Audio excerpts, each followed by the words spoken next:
today we're doing something a bit different. There's a lot of videos out on YouTube at the minute. I think everybody who's got a channel has got a lot of spare time now, so we're all chucking out a lot of content. So I've been racking my brains, like Retro Bear said last week, thinking about something to do that's just a bit different. I can't see the point in doing what everybody else is doing, but worse.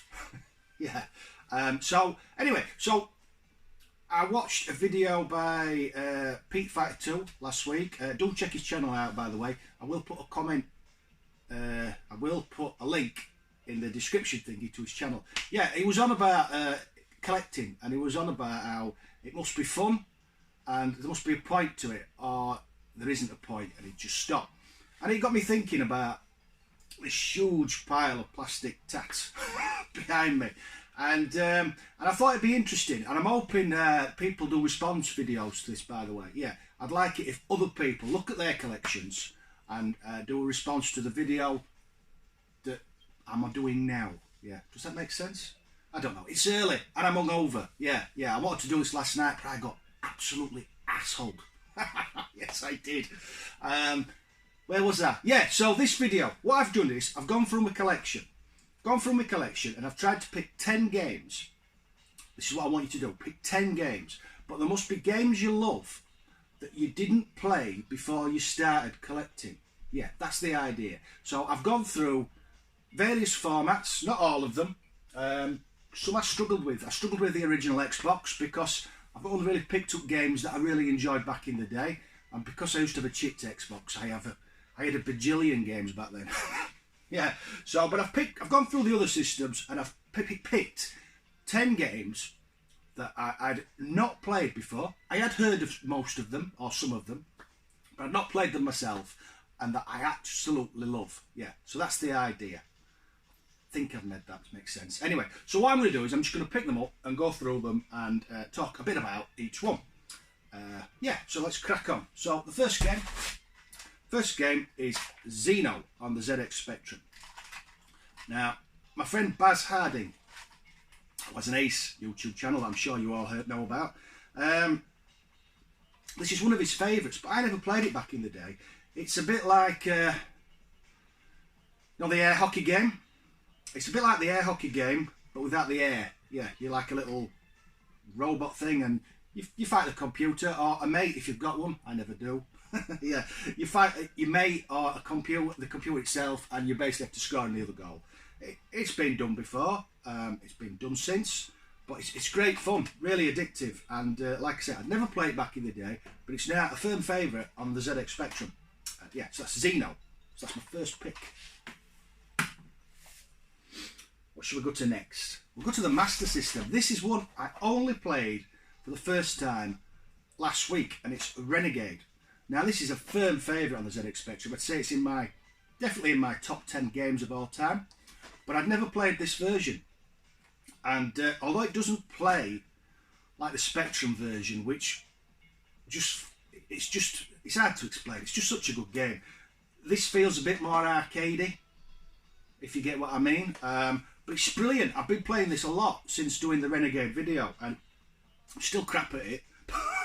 It's really, really fun. Yeah, I can't recommend this one enough. So yeah, that's my second game I've discovered since collecting that I really enjoy. Renegade. Where shall we go next? We'll go to the Mega Drive. Yeah, everybody knows this one. I think any Mega Drive collector anyway. Comix Zone. Yeah, another beat 'em up. One that only came out on the Mega Drive, I think. Yeah. It's great fun. It's hard. For those who don't know, if you can see in the back there, you've been sucked into a comic, and you can see the frames of the comic panels on the screen, and when you go from one to the next, sometimes you jump through or sometimes you rip through. It's just really clever. I think it's such a shame they never did a sequel. Yeah, I think this should have been Ace on the Saturn or the Dreamcast. But I'd never played it before. Yeah, Comix Zone anyway. Comix Zone? Comix Zone. I'm sure a few people will be watching this video and going, how have you not played those before? But I hadn't. some games just pass you by. And some systems, I never had a Master System and I never had a Mega Drive. So I'm discovering them all for the first time. Yeah. What's next? PS2. I played this last year. Shadow of the Colossus. And it's breathtaking.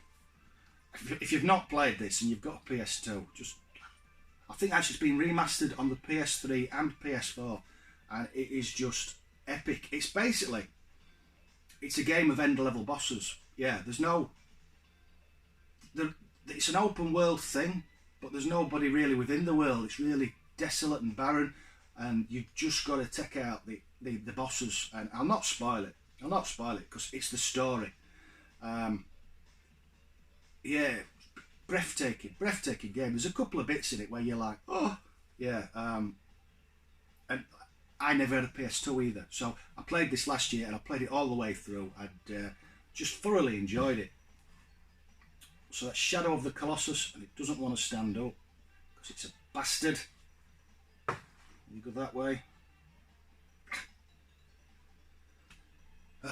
Right, next, it's still the only game I've played on the N64. And I really enjoyed this, even though it's very fugly. That's Zelda, Majora's Mask. Yeah, I played this all the way through. Thoroughly enjoyed it. I never played Zelda back in the day. This and the one on the SNES are still, to this day, the only Zelda games that I have played. And I thoroughly enjoyed them both, completed them both. But I just never returned to the series.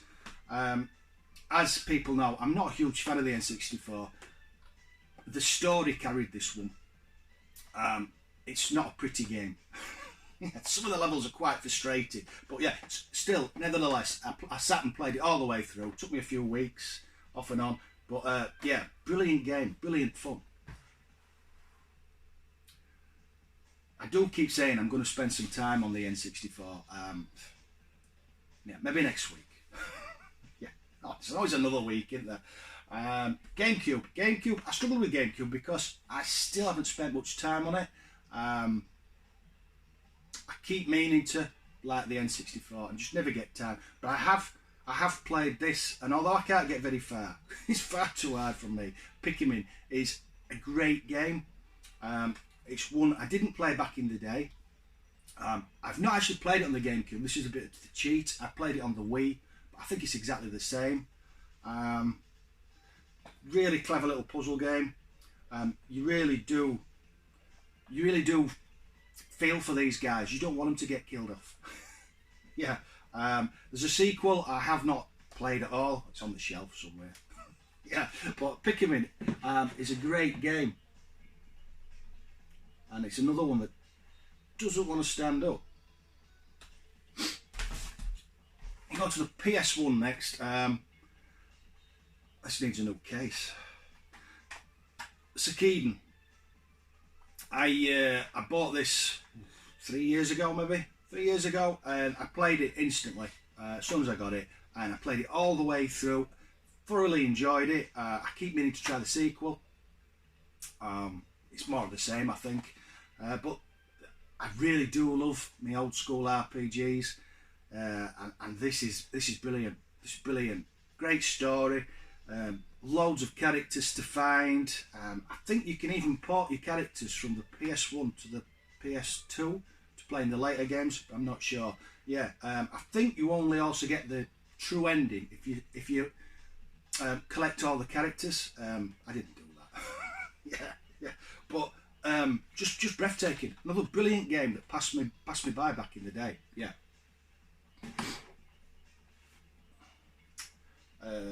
Dreamcast next. This is one of my all-time favourites now. It wasn't back in the day. I never played it, but it's just a brilliant game, and that's Skies of Arcadia. I know this came out on the GameCube as well. I have it, that's why. But I think the GameCube's supposed to be a better version, but this is the only version I've played. Skies of Arcadia. If you like your RPGs, this is awesome.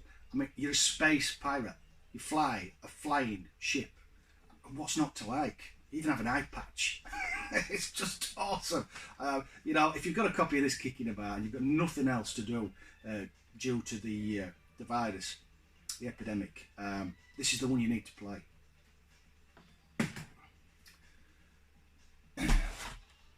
Next, we have a game I played last year. I'm sure everybody's played this one. Last of Us. This was just breathtaking. The game itself, I wouldn't say is anything special. It's something that's been done a million times before. But it's a good game. But the story and the emotional attachment you get to the characters. I usually, when I finish a game, I usually put it back in the box, chuck it on the shelf, and then start perusing what I'm going to play next. And I literally finished this and just sat on the sofa and just had to just digest what I just played. Yeah, utterly epic. I'm gutted that I'll never get to play the sequel because it's a PS4 game, I think it's going to be, and I refuse to have one. Me and Sony fell out. Yeah, but it's just a lovely game. Yeah, I know it's a bit new, but I didn't play it when the PS3 was new or when the game came out, so it still counts. Yeah. And then finally, my last one is also a newish game, but I only played this last week, and that's Gears of War on the Xbox 360. Yeah, never played it back in the day at all. All three of the original ones on the 360 had been sat on the shelves for at least 2 years, and I kept saying I was going to play it, and my friend Gornaldinho, sorry mate, I don't know your real name, that's his channel name. Yeah, it's one of his favourites, and you know, when he talks about it, you could tell he's really, really into this game. And I thought, do you know what, I'll give it a go. And yeah, it's brilliant. Again, a really good story. It's nothing that hasn't been done before in action films. Yeah, you know, they've copy and pasted a lot of text, a lot of story from other stories. There's nothing wrong with that.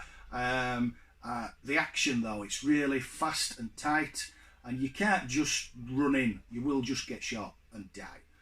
Yeah, you really have to think about it and use your cover. I'm sure everybody else has played it, but as I said, totally passed me by when the 360 was new, which feels like yesterday, but it's not. Yeah, so that's my final choice. So they are my 10 picks. So these are games, as I said at the start of the video, that I never played back in the day, but I've thoroughly enjoyed playing since starting collecting. So I would never have got to play any of these. So what I'm trying to say is, these sort of justify this huge pile of crap. Because, yeah, the games are for playing. Yeah, that's what my room's about. When the day comes when I don't want to play a game, well, what's the point in buying them? As Pete says, if you're not playing them, if you're not enjoying them, what's the point? Yeah, so please do in the comment section, if you don't want to do a response video, put games you've discovered whilst collecting that you really enjoy. But I really would like people to take this and do a response. I think I do like a response video. I do like to see what people's own thoughts are and see what other people come up with. Yeah, I think that's where I'm going with this. Like I said, I am hungover. Yeah. Anyway, as ever, thanks for watching. Those who did. Catch you later. Bye bye.